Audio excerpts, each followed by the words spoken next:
బీజేపీలో నేతలకు కార్యకర్తలకు మధ్య మనస్పర్ధలున్నాయా? పార్టీలో కార్యకర్తలకు సరైన గుర్తింపు లేదా?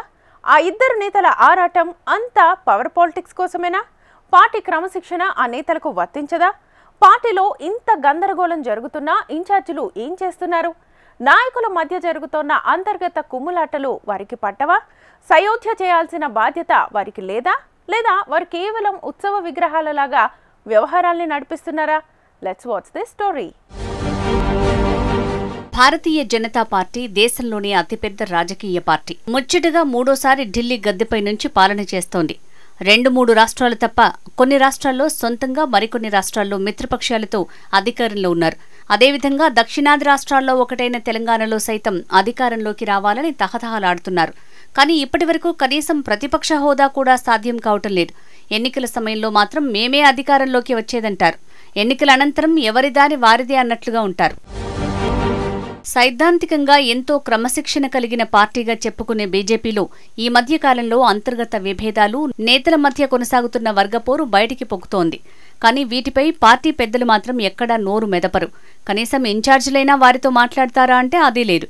పార్టీలో ఎలాంటి సమస్యలు లేవు, అంతా సవ్యంగా ఉందంటూ పైకి మాత్రం మేకపోతు గాంభీర్యం ప్రదర్శిస్తారు. నాయకులకు కార్యకర్తలకు మంచి సత్సంబంధాలున్నాయా అంటే అది అంతంత మాత్రమే. నాయకులు కార్యకర్తలు మనస్పర్ధలు వేడి సమన్వయంతో కలిసి పనిచేయాలని స్వయంగా బీజేపీ రాష్ట్ర అధ్యక్షుడు రామచంద్రరావే సెలవిచ్చారు. అంటే పార్టీలో అంతర్గత కుమ్ములాటలు ఉన్నాయని వకీల్ సాబ్ చెప్పకనే చెప్పారన్నమాట.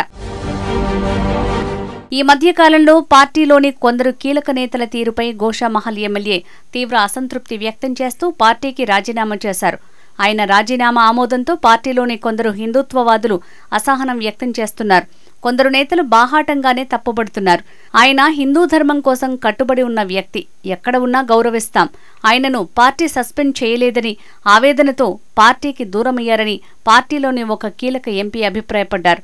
అలాంటి వ్యక్తి బయటికి పోవటం కొంత నష్టమే అన్న ఆయన ఒక మిస్డ్ కాల్తో ఆయన మళ్లీ పార్టీలోకి రావచ్చున్నారు.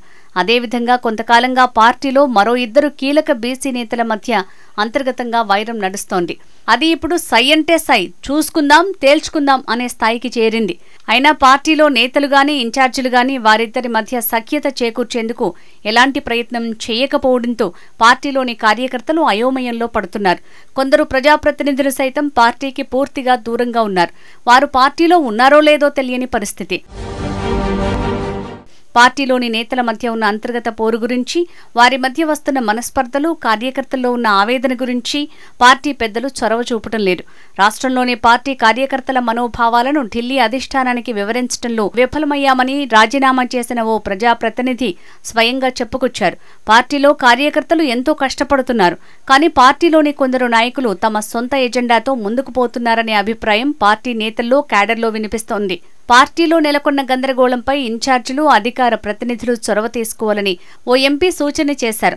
నేతలు పార్టీ నుంచి బయటికి పోవడం ద్వారా పార్టీకే నష్టమంటూ ఆ నేత వ్యాఖ్యానించారు. ఇలాంటి అంశాలపై సెంట్రల్ స్థాయిలో నోడల్ ఎంక్వైరీ కమిటీ వేయాలని ఆ ఎంపీ కోరారు. అంతేకాదు పార్టీలో పాత కొత్త అనే అంతర్గత కుమ్ములాటలకు అధ్యక్షులు చెక్ పెట్టాలని అంటున్నారు. పార్టీలో నేతల మధ్య కొరవడిన సమన్వయ సమస్యను సర్దుబాటు చేసుకోకుండా స్థానిక సంస్థల ఎన్నికలకు వెళ్తే ఎలాంటి ఫలితాలు వస్తాయో ఊహించుకోవచ్చు.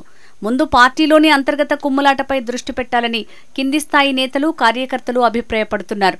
ఇదేమని కమలం నేతల్ని ప్రశ్నిస్తే కాంగ్రెస్, బీఆర్ఎస్ పార్టీలోనూ ఇలాంటి సమస్యలున్నాయి కదా అంటూ సమాధానం చెప్తున్నారట. ఇకనైనా రాష్ట్ర అధ్యక్షుడు ఆ దిశగా ఆలోచన చేయాలని, క్షేత్రస్థాయిలో పార్టీ బలోపేతం కావాలంటే నేతలు, కార్యకర్తలు సయోధ్యతో ముందుకు పోవాల్సిన అవసరం ఉందనే అభిప్రాయం వ్యక్తం చేస్తున్నారు. ఇదంతా మాకెందుకులే అనుకుంటే బొక్కబోర్లా పడే ప్రమాదం ఉంది. చూడాలి మరి ముందు ముందు నేతలు ఎలా పార్టీని ముందుకు తీసుకువెళ్తారో.